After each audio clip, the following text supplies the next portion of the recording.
All right, welcome back to the exciting book of Genesis. Today we're going to be taking a look at chapter 31. All right, 31 deals with Laban and Yaakov. So let's jump right in. Can I have my first reader read Genesis 31, 1 through 7, please? And he heard the words of Laban's son, saying, Jacob has taken away all that was our father's, and of that which was our father's has he gotten all this glory. And Jacob beheld the countenance of Laban, and behold, it was not toward him as before. And Yahuwah said unto Jacob, Return unto the land of your fathers and to your kindred, and I will be with you.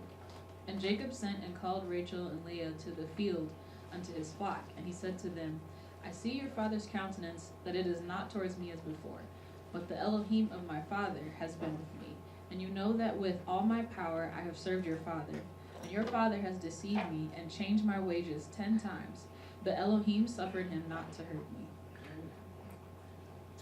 Okay. Hallelujah. Okay, so for those who are new to my teachings, we're taking a look at Genesis. We started at chapter 1, verse 1, and we are in Genesis 31 today. And we're looking at it from a spiritual aspect, in the sense, for we understand that Scripture teaches on 3 different levels simultaneously. Even as the Messiah was the Word, and He's the same yesterday and today and forevermore, so is the Word of Elohim the same yesterday, today, and forevermore. And in being so, it teaches of yesterday, today, and tomorrow. And so we're looking at the spiritual aspect so we can learn more so of what is speaking to us now today. But we're appreciating the historical aspect so we can understand what transpired yesterday. And in doing so, we have tomorrow's newspaper right before us. Amen. So we talked about Yaakov being the offspring of Yitzhak. Yitzhak had twins, Yaakov and Esau. And we spoke about the spiritual aspect of Yaakov. One perspective is that everyone has a Yaakov and Esau. Everyone is a type of Yaakov and Esau. Every true believer that is fathered from above, in that they have a physical being and they have a spiritual being. And if they continue on this walk long enough, and if that be the case, at some point Yaakov will become Israel. We haven't gotten to that point yet, so we're not gonna get into that. But here it says that he was serving Laban. Laban, his name means white, and which normally speaks to righteousness, but it's clear that he isn't righteous. So we look at him as a type of quasi-righteousness. Someone that looks righteous, talks righteous, but just don't actually act righteous. Now, here it is. It says that Yaakov, he understood something. He began to look, and he began to hear the words of Laban's sons saying, Yaakov have taken away all that was our father's. And of that which was our father's have he gotten all his glory. And Yaakov also began to notice the countenance of Laban, that it wasn't toward him as before. Now, it doesn't take, too much to see that the tension in that place was starting to get thick. Here it is, Laban had waxed great. He had became very rich, due to the servitude of Yaakov. And now he was waxing poor, and Yaakov was waxing rich. But it wasn't Yaakov's doing, it was Yah's doing. But nevertheless, you can imagine he wasn't all that happy about the situation. And so his sons, they began to notice it. They're talking about it. He obviously knows it. And he's looking at Yaakov differently. So you can just imagine the tension, in that place, and in that area, in their dealings, you know, um, wasn't the greatest. You can imagine you could probably cut it with a knife, you know. And so we get to the point of verse 3. It says, and Yahuwah said unto Yaakov, return unto the land of thy fathers and to thy kindred, and I will be with thee. It's time to go. So he called Rachel and Leah, which were his wives. And so here it is. We see, the spiritual pick of Yaakov, one that's a supplanter, that's serving this type of quasi-righteousness. And there's a lot of Yaakovs out here now today that's serving a type of quasi-righteousness. They look righteous, they speak righteously, but they just not righteous. But we see our Yaakov is married to Rachel, which speaks to a ewe or a lamb. So married to a lamb, and Leah, which speaks to one that was weak-eyed. So within that we can see someone that has trouble understanding. Have problem with their eyes, their perception, their understanding. And so verse 5 said, verse 4, Yaakov called unto Rachel and Leah, and told them, hey, I see your father's countenance, that is not toward me as before, but the Elohim of my father hath been with me. And ye know that with all my power I have served your father. I gave him my best. And he's deceived me and changed my wages 10 times. But Elohim suffered him not to hurt me. So this situation is escalating. And so it finally got to the point where Yah says, hey, it's time for you to get up out of here. And so he makes preparations to do that. So he calls his wives and tell them, hey, this is what I'm about to do. And he goes on to say in verses 8 through 13, he says, and he said, thus the speckle shall be thy wages, because he changed his wages 10 times. If he said, thus the speckle shall be thy wages, then all the cattle bear speckle. And if he said, thus the ring strake shall be thy hire, then they bear all the cattle ring strake. He's like, what can I do? Thus Elohim have taken away the cattle of your father and given them to me. It's not me. Elohim has done it. Verse 10, and it came to pass at the time that the cattle conceived, that I lifted up mine eyes and saw in a dream, and behold, the rams which leaped upon the cattle were ring-straight, speckled, and gristled. And the angel of Elohim spake unto me in a dream, saying, Yaakov, and I said, here am I. And he said, lift up now thine eyes, and see all the rams which leaped upon the cattle are ring-straight, speckled, and gristled. For I have seen all that Laban doeth unto thee. I am the Elohim of Bethel. That is, which translates to the house of Elohim. Where thou anointest the pillar, and where thou vowest a vow unto me. Now arise, get thee out from this land, and return unto the land of thy kindred. And so we learn here that it wasn't Yaakov, trying to do nothing underhandedly. It was truly Elohim taking away the cattle of Laban and giving it unto Yaakov.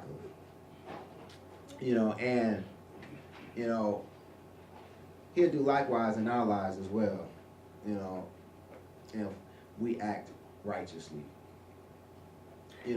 And so he says, I am the Elohim of Bethel, where thou anointest the pillar. What is he talking about? And where thou vowest a vow unto me? What is he referring to? Well, what he's referring to was found in Genesis 28. Let me have my next reader read Genesis 28, 12 through 15, and then I'm going to jump down and read verses 20 and 21, please. And he dreamed, and behold, a ladder set up on the earth, and the top of it reached to heaven. And behold, the angels of Elohim ascending and descending on it. And behold, Yahuwah stood above it and said, I am Yahuwah, Elohim of Abraham, thy father, and the Elohim of Isaac. The land whereon thou liest, to thee will I give it, and to thy seed. And shall be as the dust of the earth, and thou shalt spread abroad to the west, and to the east, and to the north, and to the south. And in thee and in thy seed shall all the families of the earth be blessed. And behold, I am with thee, and will keep thee in all places whither thou goest, and will bring thee again into this land. For I will not leave thee until I have done that which I have spoken of thee. And Jacob vowed a vow, saying, If Elohim will be with me, and will keep me in this way that I go, I will give me bread to eat, and will give me bread to eat, and raiment to put on, so that I come again to my father's house in peace. Then shall Yahuwah be my Elohim. Hallelujah. So, this is what Yah was referencing and speaking to Yaakov. He says, Behold, I am with thee and will keep thee in all places whither thou goest, and I will bring thee again into this land. And he tells him this after giving him the promise of Abraham, or the blessing of Abraham. And what was the blessing of Abraham? That was in verse 14. It says, And thy seed shall be as the dust of the earth, and thou shalt spread abroad to the west, and to the east, and to the north, and to the south. And in thee and in thy seed shall all the families of the earth be blessed. So that was the blessing of Abraham. And that was the intent of Elohim, was to bless all the families of the earth via Abraham's seed. And we know that seed to be our Messiah, Yeshua. Amen?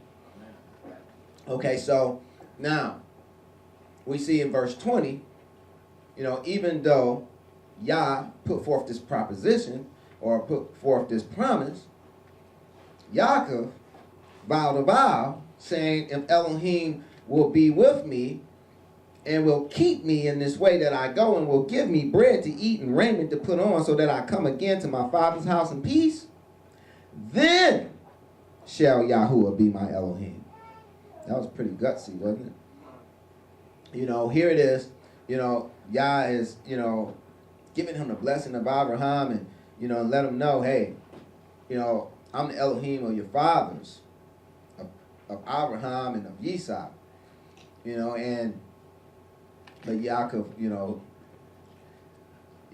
he was more so of the mind that, okay, that's good, but if you want to be my Elohim, then you're gonna have to see me to and fro, safe and sound, and bring me back to my father's house again, And so he vowed, if you do that, then shall Yahuwah be my Elohim. So, he put some conditions on that, did he not?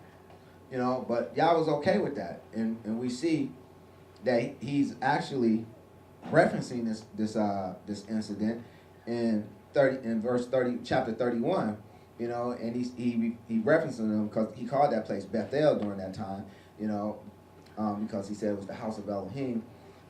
And Yah reminded him, hey, I am the Elohim of Bethel. Remember me when you was coming here, and you anointed the pillar, and you vowed that vow, saying, if I bring you back to your father's house in peace, then I'll be your Elohim. Okay, it's time to go. It's time to head on back to your father's house, and I'm going to get you there in peace, and I'm going to be your Elohim. So, verses 14 through 16, my next reader, please.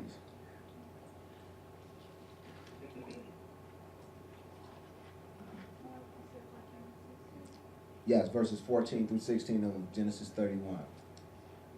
And Rachel and Leah answered and said unto him, Is there yet any portion or inheritance for us in our father's house? We are not counted of him strangers, for he hath sold us and hath quite devoured also our money. For all the riches which Elohim hath taken from our father, that is ours and our children's. Now then, whatsoever Elohim hath said unto thee, do. Okay, so he speaks to his wives, Rachel and Leah, and they answer, and I guess they were rationalizing, their decision. They say, is there yet any portion or inheritance for us in our father's house? Are we not counted of him as strangers? For he hath sold us and have quite devoured also our money. And so what they are speaking to is in reference to the dowry. We read about the dowry in Exodus 22, 16 and 17, and Deuteronomy 22, 28 and 29. It says, Exodus 22, 16 and 17 says, and if a man entice a maid that is not betrothed and lie with her, he shall surely endow her to be his wife. And if her father utterly refuse to give her unto him, he shall pay money according to the dowry of virgins. Okay, so there's a dowry of virgins that one would pay to get a wife. And Deuteronomy 22, 28 and 29, elaborates on that. It says, if a man find a damsel that is a virgin, which is not betrothed, and lay hold on her, and lie with her, and they be found, then the man that lay with her shall give unto the damsel's father 50 shekels of silver. And she shall be his wife, because he hath humbled her. He may not put her away all his days. And so what I wanted to point out is that there was a dowry of virgins, in their day and time, and that dowry, oftentimes, was taken and given in part to the wife, along with some other things of the household, so she would have some type of security or surety, in case things went awry with the marriage. Because when women married the men back in biblical times, the custom was they went and lived with the groom. The groom didn't move in with her family. The bride, he took the bride and he went back to his father's land usually, and he had prepared a place for her there, and she would live there. And so, her family would send her with a dowry, with some things to remind her, of her family, and a little something to give her a little security, and surety, in case things went awry. So this is what they were making reference to when they said, is there yet any portion or inheritance for us in our father? He hath sold us and quite devoured also our money. So they recognized that the dowry in which Yaakov had paid, he squandered. It got devoured. And so now check out what they say in verse 16, because they still see that they have their dowry. It says, for all the riches which Elohim have taken from our father, that is ours and our children's. Now then, whatsoever Elohim have said unto thee, do. Because we have our dowry, now Elohim has provided it for us. All the riches which Elohim has taken from our father, he's given it unto you for us, so that we can know that we'll be secure. Okay, so they were good. They're like, okay, we have our surety, and you say this is what Yah is telling you to do. We're with you. Let's go. All right, verses 17 through 20. My next reader, please.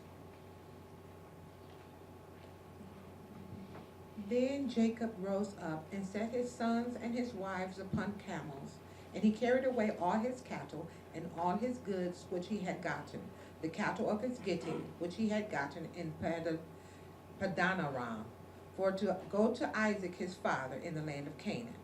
And Laban went to shear his sheep, and Rachel had stolen the image that were her father's. And Jacob stole away unawares to Laban the Syrian, in that he told him not that he fled. Hallelujah. Okay, so Yaakov saying that his wives was with it, so he rose up, he set his sons and his wives upon camels. So that tells us right there that he wasn't a poor man. The poor people at that time, they had mules, they had donkeys, buttocks, but camels was reserved for those who had a little something. They were upper middle class or upper class. And so here it is, he's setting his sons and his wives upon camels. They all were set on camels. And it says he carried away all his cattle and all his goods which he had gotten, the cattle of his getting which he had gotten in Padanaram, for to go to Yitzhak his father in the land of Canaan. And it says Laban went to shear his sheep, and Rachel had stolen the images that were her father's. Now, this word images is teraphim, and it means healers. And these were his gods that he prayed to, most likely when he needed to be healed. Makes sense, right? They call them healers. Now, it also says, and Yaakov stole away unawares. That's the way the King James translated. I'm not that fond of that translation. So let's take a look at stolen or stole. We see that the word is ganab in the Hebrew, number 1589, and it means to thieve or to deceive. And this word unawares, where it says, KJV say, and they stole away unawares. This word unawares is actually lebe, which is the word for heart in the Hebrew, number 3820. And so we see more so he deceived the heart of Laban, the Syrian, in that he told him not that he fled, so, in other words, he intentionally waited till he went to shear the sheep and knew he was going to be away for a while, and he said, okay, now's the time, let's go, let's get out of here, and so that's what he done. All right, let me have my next reader read verses 21 through 28, please.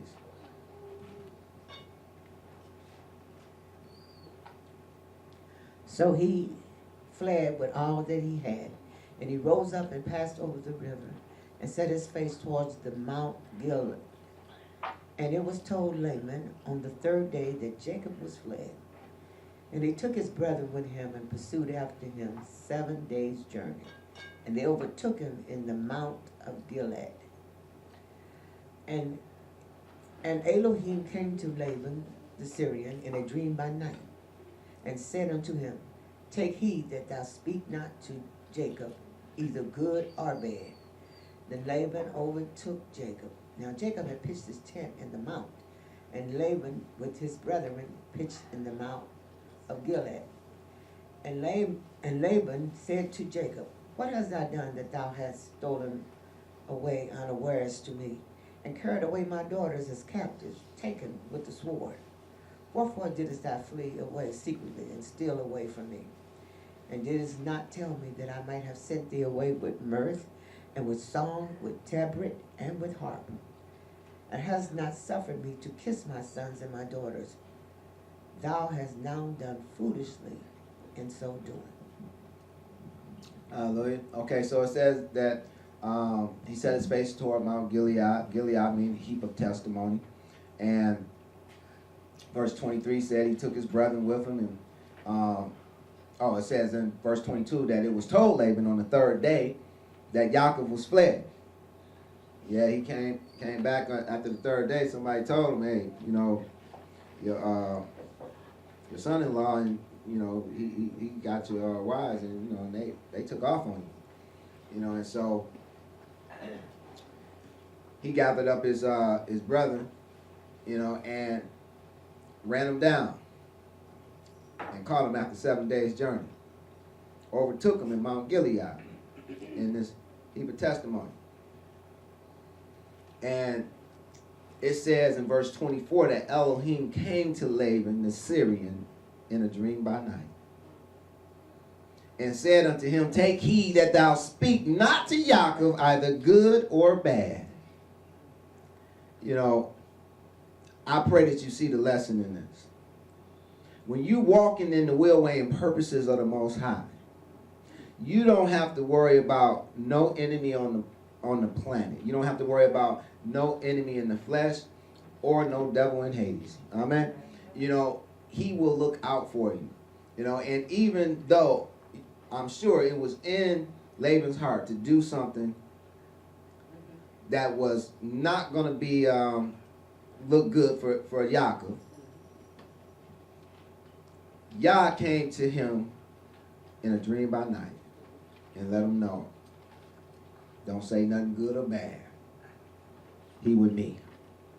It says, then Laban overtook Yaakov, and he pitched his tent in the mount. And so Laban, you know, he did have a gripe, you know, and he said in verse 26, he says to him, you know, what hast thou done? Thou, you know, deceived me. You carried away my daughters as captives, taken with the sword. I don't know if you took them by force or if you know, they willingly went with you. I don't know, because you didn't let me know that you were leaving. You left off secretly, you know, and didn't give me a chance to kiss my daughters, kiss my grandchildren, you know. I had to come and see what was going on. That was a foolish thing for you to do. You know, that's basically what he's telling them. Let me have my next reader read verses 29 through 33.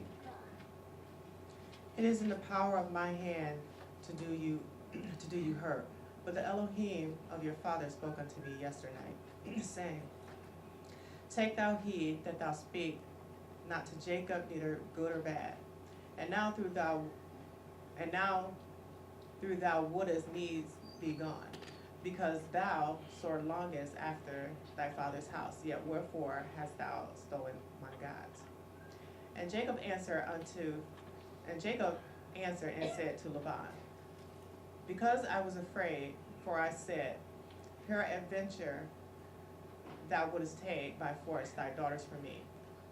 With whomsoever thou findest thy gods, let them not live.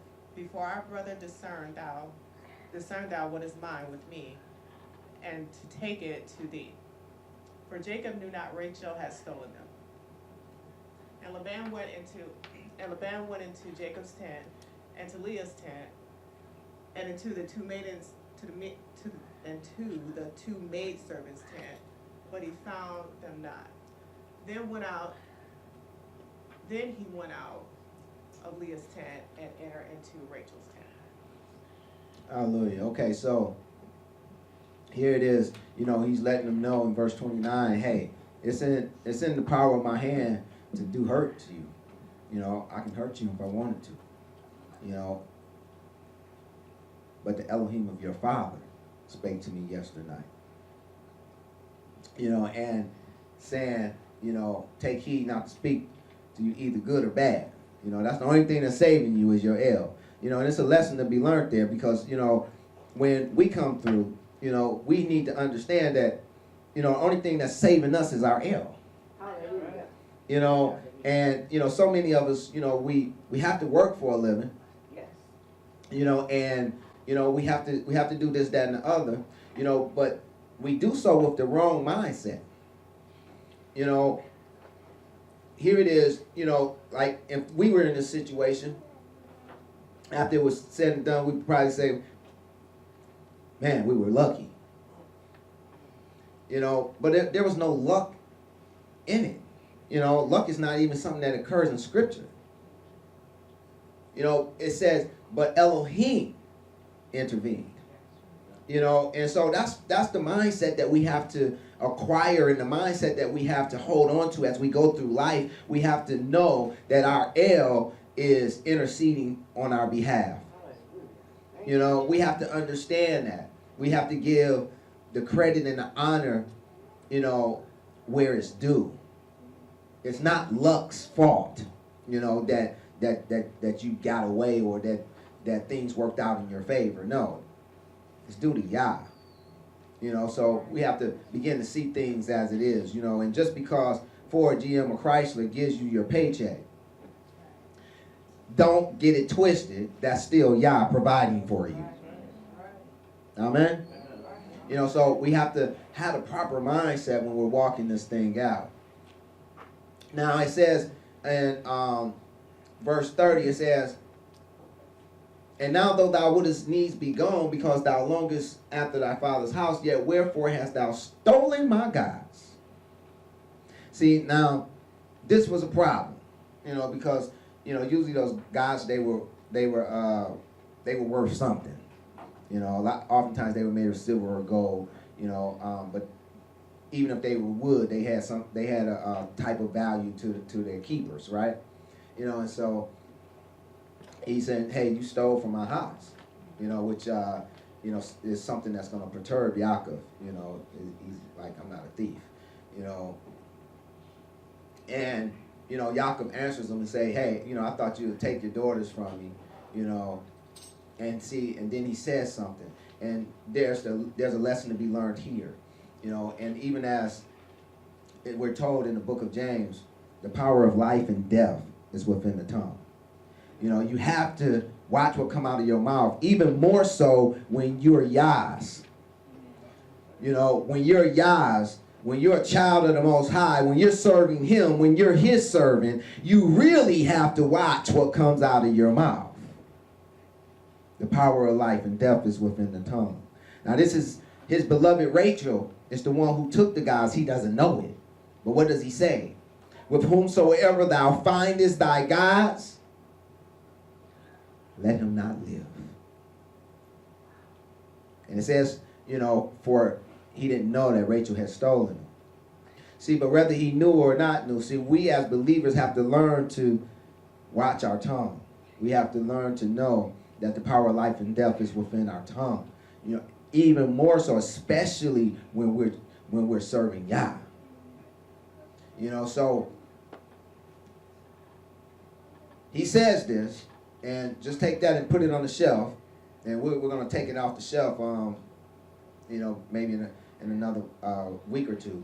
You know, but put it on the shelf for now, because there was a lot of power in those words. You know, so what is these gods that he's speaking about? You know, and the word gods is Elohim. Number 430 speaks to rulers and judges. You know, and he says, whoever you find this in with, you know, this word find is translated from matzah in the Hebrew, number 4672 in the Strong, meaning to come forth, to appear or exist. You know, and so he's saying, you know, hey, you know, whoever you find them with, let them not live. You know, and in the spiritual sense, that's still in effect now today.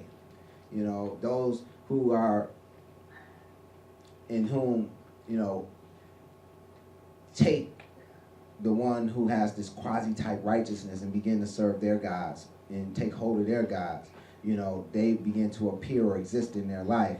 You know, don't you know it will cause you not to live? Because the only way that you can live is through Yah. You know, and it says in Laban, you know, he went into all the tents, and so he's going into Rachel's tent now. Verses 34 through 37 says, and now Rachel had taken the images and put them in the camel's furniture and sat upon them. And Laban searched all the tent, but found them not. And she said to her father, let it not displease my Adonai, that I cannot arise up before thee, for the custom of women is upon me. And he searched, but found not the images. And Yaakov was wroth. He's filled with righteous indignation now. You know, said Yaakov was wroth and chode with Laban. And Yaakov answered and said to Laban, what is my trespass? What is my sin that thou hast hotly pursued after me? Whereas thou hast searched all my stuff, what hast thou found of thy household stuff? Set it here before my brethren and thy brethren, that it may judge betwixt us both. This 20 years have I been with thee. Thy ewes and thy she-goats have not cast their young. The rams of the flock have I not eaten. That which was torn of beast I brought not unto thee. I bear the loss of it, and of my hand didst thou require it, whether stolen by day or stolen by night. Thus I was in the day, the drought consumed me, and in the frost by night, and sleep departed from my eyes. Thus have I been 20 years in thy house. I served thee 14 for thy 2 daughters, and 6 years for thy cattle. And thou changed my wages 10 times. Except for the Elohim of my father, and the Elohim of Abraham, and the fear of Esau had been with me, surely thou hast sent me away now empty. Elohim hath seen my affliction and the labor of my hands, and rebuked thee yesternight. I think he was a little upset. You know, yeah, he had a little something to get off his chest, right? You know, he says 20 years he served him. 20 is the number of redemption. So, in a spiritual sense, the spiritual pick here is that after the time of full redemption, you know, Yaakov, he'll be heading home. You know, 14 years he served to get his two wives, Leah and Rachel. And that's one of the things that, a believer is to do. They're supposed to leave the gods of their fathers. They're supposed to leave the world. They're supposed to, go and get them a bride and become one with that bride. Well, in his case, brides. And who did he become one with? He became one with the beautiful lamb and the weary-eyed Leah. She was kind of ill-favored, but you see a spiritual picture of him joining himself with those lambs. The lambs are the ones who follows the shepherd, even the good shepherd, amen. And those who are weary-eyed, they have trouble with their perception. They can't see things just right. One of their eyes, just won't act right all the time. But you see a beautiful picture of him becoming one with two different types of believers. One who needs help with their perception and one who is beautiful but yet troubled, because she had her handmaid with her. But the number 2 speaks to witness or division. The number 6 speaks to man and his works. The number 10 speaks to law and responsibility. And I always like to just point out the significance of the numbers. Oftentimes they do play a part in the interpretation.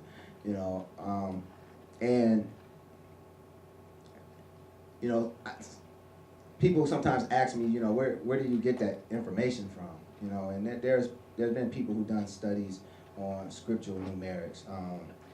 There's Numbers in Scripture by E.W. Bullinger. There's another one that I like called Biblical Mathematics by Ed Vallow. And there's another one I like to frequent that I don't remember the name of right now. But that's a couple references. Let me have my next reader read Genesis 31:43 through 49, please. And Laban answered and said unto Jacob, These daughters are my daughters, and these children are my children, and these cattle are my cattle, and all that thou seest is mine. And what can I do this day unto these my daughters, or unto their children which they have borne? Now therefore come thou, let us make a covenant, I and thou, and let it be for a witness between me and thee. And Jacob took a stone, and set it up for a pillar. And Jacob said unto his brethren, Gather stones. And they took stones, and made an heap, and they did eat there upon the heap. And Laban called it Jegar Sahadutha, and Jacob called it Galeed. And Laban said, This heap is a witness between me and thee this day. Therefore was the name of it called Galeed. And Mizpah, for he said, Yah, watch between me and thee, when we are absent one from another. Hallelujah. This passage seems to speak that Yaakov was right. That he may would have, sent him back home with nothing. Yaakov just got finished talking about all he did. How he served him 20 years, 14 for his wives, and 6 for the cattle. And what's the first thing he say? These daughters are my daughters. These children are my children. These cattle are my cattle. They're not yours no more, Laban. The man served you for him. He paid you. There's been a transfer. Yes, they came from you, but they're no longer yours. But anyway, verse 45 says Yaakov took a stone and set it up for a pillar, and they made a covenant. And Laban called it Yagar Sadutha, which means to gather witnesses. But Yaakov, he called it Galeed, which speaks to waves or heap of witness. And it says in verse 49 in Mizpah, for he said, Yahuwah, watch between me and thee when we are absent from one another, you know. And Mizpah speaks to a watchtower, you know, and so they put together a covenant there, you know, and so for their to watch over one, Yah to watch over and make sure that nobody do nothing they're not supposed to do, you know. And I do like this next passage, verses 50 through 55, that Laban says. He says, if thou shalt afflict my daughters, or if thou shalt take otherwise besides my daughters, no man is with us. See, Elohim is witness betwixt me and thee. And Laban said to Yaakov, behold this heap, and behold this pillar, which I have cast betwixt me and thee. This heap be witness, and this pillar be witness, that I will not pass over this heap to thee, and thou shalt not pass over this heap and this pillar unto me for harm. The Elohim of Abraham, and the Elohim of Nahor, and the Elohim of their father judge betwixt us. And Yaakov sware by the fear of his father Esau. Then Yaakov offered sacrifice upon the mount, and called his brethren to eat bread. And they did eat bread, and tarried all night in the mount. And early in the morning, Laban rose up and kissed his sons and daughters and blessed them. And Laban departed and returned unto his place. So, in the end, they departed in peace, which is a beautiful thing. You know, and here it is, we have Laban making Yaakov promise, hey, don't take no more wives. You already have my daughters and their handmaids. You have a tribe of children.